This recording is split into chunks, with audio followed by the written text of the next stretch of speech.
world in 90 days? My name is Cherrie. I'm from Makati, Metro Manila, Philippines. I am 29 years old. I am the founding farmer and social entrepreneur of Agria. It is a social enterprise that is based in the island of Marinduque. We're helping farmers and fishermen in the island. I started working with farmers since I was 12 years old. I actually just read a book about biointensive gardening. And if you're a farmer in the Philippines, you're mostly like the poorest and the hungriest, and it scandalized me. So when I was 12, after reading that book, I said, I want to help farmers because they always spend 70% of their money to food. So I started teaching them how to plant vegetables around their houses. And after that, actually, these farmers were sugarcane workers in Negros Occidental, where I was born and grew up. And so it's been a journey for 17 years. But after all those, when you help farmers, you need to make it sustainable. So I started creating a social enterprise on how to include them in making an economies out of agriculture, but in a fair trade way. It must be sustainable agriculture with respect to the environment, and it can also help the entire family. So we have scholarship program for the children of the farmers as well. But this year, we also included fishermen because if the farmers are poorest, the fishermen are even like poorer than poorest. So they're earning like less than $1 a day.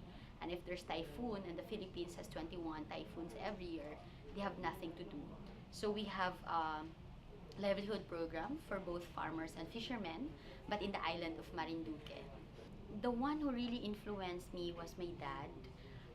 When my dad was dying, I was 3 years old that time. He was in his bed in the hospital, and then all in a sudden, he got a plate with rice and then salt and shrimp paste. In Filipino, we call it bagoong. And he was doing that.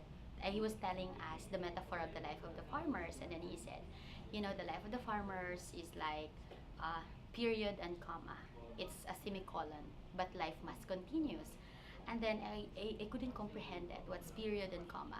And then he started eating. So he put his finger on the salt, and then the salt stick on his finger, and then he ate it with rice. And then he put again his finger on the shrimp paste. He made like a comma, and then he ate it with rice. And then I said, I was crying because oh my God, has a kidney problem, and he's eating food that is not advisable for him to eat. And then he said, this is the life of the farmers. They're only eating this because they have nothing to eat. But they are the producer of the food in the food chain. So after that, my mom started explaining to me what my dad was telling us when he was dying on his bed. And after that, it became like a journey of completing the entire cycle on how to help them. If I have $1 million to invest in a project, definitely, absolutely, I will invest it in sustainable programs to help farmers and fishermen. If you're a farmer in the Philippines, it's just a scandal to the world that you are also the poorest and the hungriest. And it seems that you're not included. If you're a farmer, you're a blue collar job. You are not mostly appreciated. And the programs for them mostly are not sustainable. So what I want to do is to really create an inclusive economy where they are included, their families included, most especially their children. In the Philippine setting, our problem right now, our farmers are endangered species. They are 57 years old average age. Most of the young people are not going into agriculture because what will you do with agriculture? But all of us are eating. Our population is insatiably growing. In the Philippines, we just reached 101.6 million population, and it's uncontrollable. So what I want to do is to really promote countryside development through agriculture. Manila right now is so trafficked because it's a metro with more than 20 million people. If we invest in rural development through agriculture, we can reverse the migration. So people from Manila can go back to the countryside in the provinces to till the land, make it sustainable, um, plant their own food instead of buying some processed food. They can plant their own food in the island or in the provinces, and they can create something sustainable for their family and something sustainable for the economy at the same time. I'm into agriculture, and that's my advocacy. In the next big thing is how can you see a world with, with equality in terms of food? I must say that food is really a connector of everything. You cannot decide if you are hungry. You cannot perform in school if you are hungry and malnourished. So I want to see a world of equality in terms of food. Most of the time right now, those people who can afford with quality food are those people who have money. And the poor, they cannot afford quality food because they don't have money to purchase.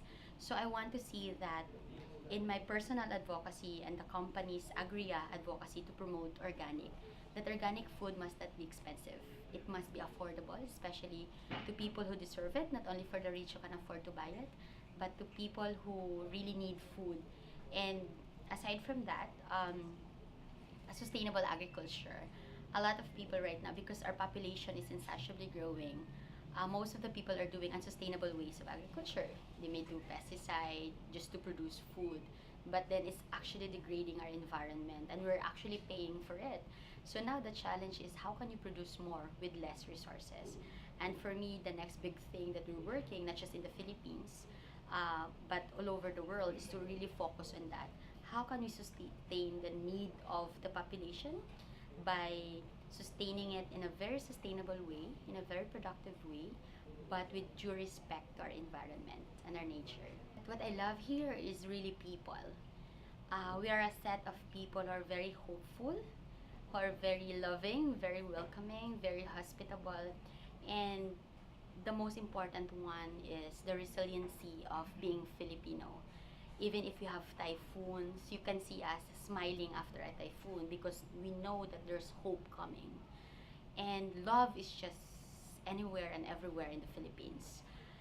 And I feel it because in our work in the agriculture sector, when you go to farming and fishing communities, they are the most generous set of people on the planet. Sometimes you ask yourself, why the rich are not even very sharing, very grateful, and they are so selfish?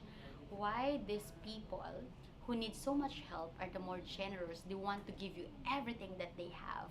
Even with food, sometimes they would even tell you, Madam or Mom, I'm so sorry. This is already what we what this is only what we have. And I said, what? You have too much, and even if you have so little, you share everything to us. And for me, the attitude of being grateful is something that I'm so proud of being a Filipino. Being a millennial, actually in the Philippines, it's the best time that I see a lot of young people who are really the forefront of change. Um, we want to be part of all the change in the Philippines, especially like um, you witness now it's APEC and it's causing a lot of traffic even before months before that. And some global shapers, all of us, we even like fighting that Metro Manila is walkable. And yesterday we did biking that we want to promote that it's not just having car, but it's really making Manila safe for walking and biking. And the millennials can really do a lot. Most of us, especially involved in social media. However, we need to also be wise in how to make it in a positive way, and in a way that is impacting the society in a positive manner. And aside from that, most of millennials right now, they are so adventurous. They're not afraid to decide. They're not afraid to dream. And they are dreaming not only for themselves, but for societal change that they want to create in this world. For the young people, please don't be afraid to dream. Be curious because there's so much to explore in the world. Um, don't be so selfish. We only need enough to live in this world. What is important is to create change that can last long, to create change that it's being shared with a lot of people. For me, success is so different from greatness, and for young people, that is very important. And happiness is so different from pleasure. So for young people, just to delineate how success is different from greatness and happiness is different from pleasure is something that is worth taking on, and dreaming big, not only for yourself, but for a lot of people to be part of it, is something that is worth fighting for.